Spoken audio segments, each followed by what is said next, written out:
The grand coliseum of Zenith Prime was a vacuum of sound. 200 elite Kalan executioners lay scattered across the blood-slicked sand, their pulse armor shattered and their ceremonial blades snapped like glass. In the center of the total carnage, Silas Thorne stood perfectly still. He didn't breathe hard. He didn't roar in triumph. He simply stood there, waiting for the next instruction with a terrifying, hollow patience. We've all seen things that defy logic, haven't we? Stick around because we'll be here every day with more chronicles from the edge of the galaxy. Let's step back into the darkness. 6 days earlier, the hardest choice Princess Veilis faced was which silk robe best complemented the violet undertones of her skin. She had no idea she was about to purchase the end of the hegemony. Beneath the gilded spires of Zenith Prime, the air turned thick with the scent of recycled oxygen and old iron. Krail followed 3 paces behind the princess, his data stylus hovering over a glowing slate. His secondary eyelids twitched, filtering the harsh red glare of the substrata holding pens. Veilis moved with the predatory grace of her bloodline, her robes trailing through the grime of the lower levels without a hint of hesitation. A rhythmic drip, then the hiss of steam. That leaking coolant pipe had been crying for maintenance for cycles, but here in the pits, nothing was ever truly fixed.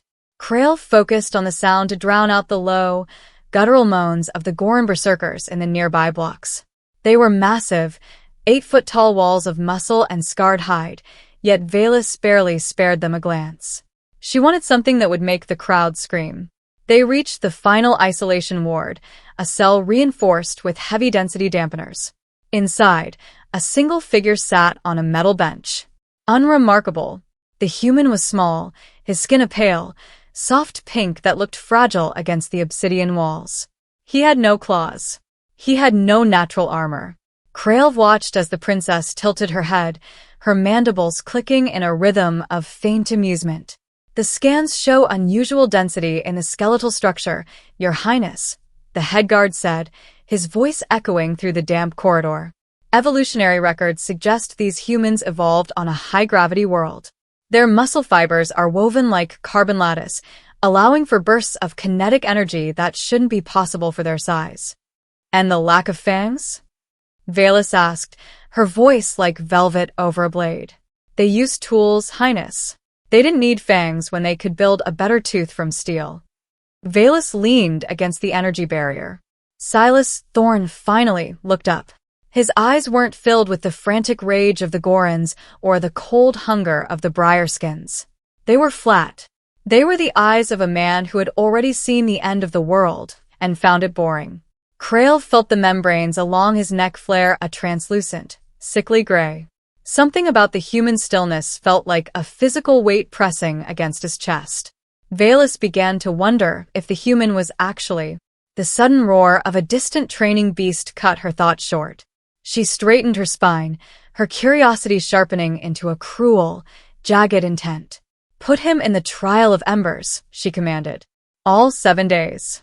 I want to see if that high-gravity muscle can hold its shape when the executioners start their work.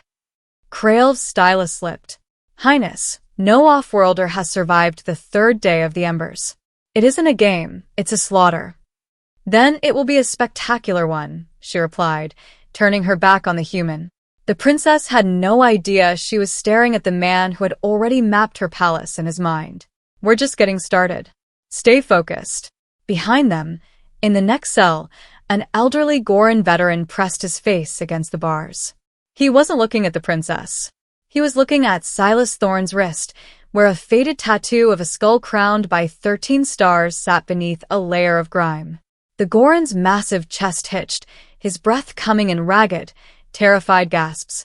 Ghost 6, the veteran whispered, the words barely audible over the leaking pipe. Krail didn't hear the name. He only saw the Goran slump to the floor, his heart stopping from a sudden, overwhelming surge of terror. The first 3 days of the trial were not a series of fights, but a systematic audit of Kalan biology. Silas Thorne did not strike to wound.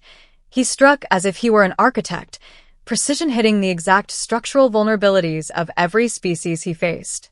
Krail watched from the high observation deck, his data stylus nearly snapping as he recorded how the human used the Goran's own momentum to shatter their reinforced ribcages.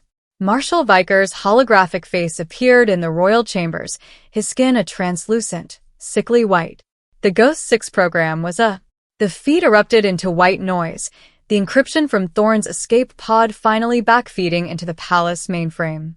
Veilis sat in the royal box, a silver bowl of peeled shala fruit on the arm of her throne. The sweet, cloying scent of the nectar filled the air, yet she didn't touch it, not even when the crowd's bloodlust turned into a heavy, suffocating silence.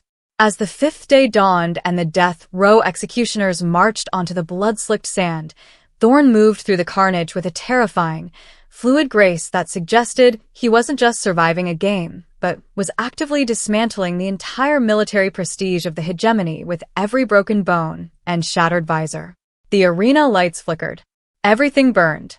Then came the moment the history books would later call the Great Silence. Thorn stood amidst the wreckage of 200 elite guards, his hand raised to reveal a dead man's switch wired directly into the Coliseum's volatile fuel cells. The princess stood, her robes rustling like dry leaves, as the realization hit the spectators that they weren't watching a prisoner. They were watching a predator, one who had allowed himself to be caught just to reach the throat of the Empire. Krail watched the humans' eyes meet the princess's. There was no hatred there, which was the most frightening part of all. It was just a job. Within hours, the palace darkness was absolute. The elite guard were ghosts, and the secrets of 1,000 years were screaming across the galactic relay. Every truth the hegemony had buried under the sand was now an open wound in the night, and the Empire was bleeding out. 20 years later, the moon of Krios, for smelled only of dust and cold grease. The data chip sat on the scarred wooden table, its light pulsing with a soft, blue rhythm that mirrored the 13 stars etched into a dead man's memory. The Empire was a ghost, and the silence was finally earned. If you want to witness the next rise and fall of the stars, join us for our next Chronicle tomorrow. We have so many more stories to tell.